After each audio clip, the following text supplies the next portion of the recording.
আসসালামু আলাইকুম প্রিয় বন্ধুরা।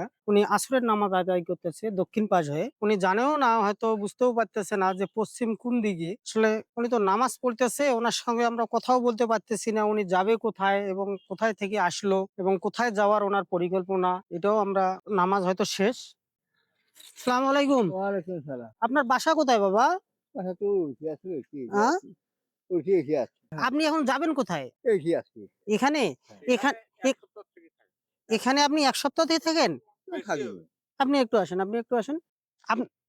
ওনার বাড়ি কোথায় আপনি জানেন?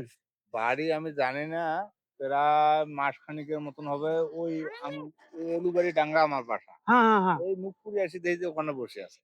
তা আবার দেখি এসে ওই ওখানে বসে আছে। রাস্তার পূর্ব পাশে আমরা যেটা দাঁড়ায় আছি, রাস্তার এক সাইডে, রাস্তার পূর্ব সাইডে কিন্তু কবরস্থান। জি। আমি কিন্তু কবর দেখা পাচ্ছি। হ্যাঁ, আর পশ্চিম সাইডে তো পশ্চিম ধানখেদাবাদ। হ্যাঁ। আপনি এ জায়গার ভিতর থাকেন কোথায়? ওটি থাকি, উপরে থাকি। উনি এমন একটা জায়গায় বসবাস করতেছে, এখানে কবরস্থান, কবরস্থানের সাইডে ইউক্যালিপটাসের বাগান আছে। বাগানটা একটু দেখাও তো ভাইয়া, এই বাগানটা একটু দেখাও। ওই যে ডগডগা যে ফসফানি হ্যাঁ, জায়গাটা, ওই জায়গায় গাছের মধ্যে হেলান দেয়, এইভাবে থাকে।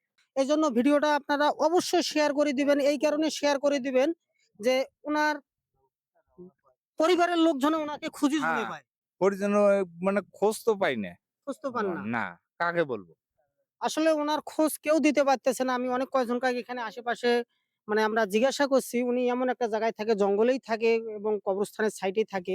উনার বাসা কোথায়, বাড়ি কোথায়, উনি আইছে কোথায় থাকি, এইজন্য উনার খোঁজ কেউ দিতে পারতেছে না। আপনাদের কাছে অনুরোধ, আমরা একবারে অনুরোধ করতেছি, ভিডিওটা আপনারা অবশ্যই আপনারা দেখা মাত্রই শেয়ার করে দিবেন।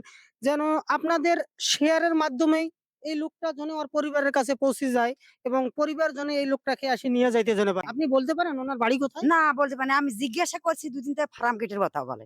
Farm gate? হ্যাঁ। Dhaka farm gate? Farm gate বলে? আমিও চাই যে ওর গার্জিয়ানরা আসুক নিয়ে জি, যাক। আপনি একটু বলেন তো যে কিভাবে, মানে কতদিন থেকে এখানে? বলে না। উনি আসা ১ মাস ২ দিন হলো। ১ মাস ২ দিন হ্যাঁ, ধরে ওই জঙ্গলেই? হ্যাঁ, এইখানে। এখন এর আগে কোথায় ছিল না ছিল তা আমরা বলতে পারব না। আসলে আপনাদের কাছে অনুরোধ, হাত জোড় করে আমরা অনুরোধ করতেছি, এই ভিডিওটা আপনারা অবশ্যই শেয়ার করে দিবেন। আমিও এই চাই, ধরনের আমি একটা বলছি ওই জন্য যে কেউ ফেসবুকে ছাড়ি দাও। উনার ছেলে মেয়ে যে জামাই জিউ যা আছে উনার ওনার শুভাকাঙ্ক্ষী যারা হ্যাঁ, আছে ভিডিওটা হ্যাঁ, দেখুক। দেখুক ওকে নিয়ে চলে যায়। যার চিকিৎসার প্রয়োজন হলে চিকিৎসা দেখ। কারণ ওই যে রোদ, বৃষ্টি, পাথর উনি এইখানে থাকে।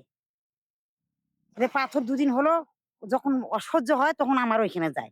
দাঁড়ায় থাকি যখন পানি বৃষ্টি থামি যায় তখন ফের আবার আসলে চলে আপনাকেও আসি। অনেক, অনেক ধন্যবাদ।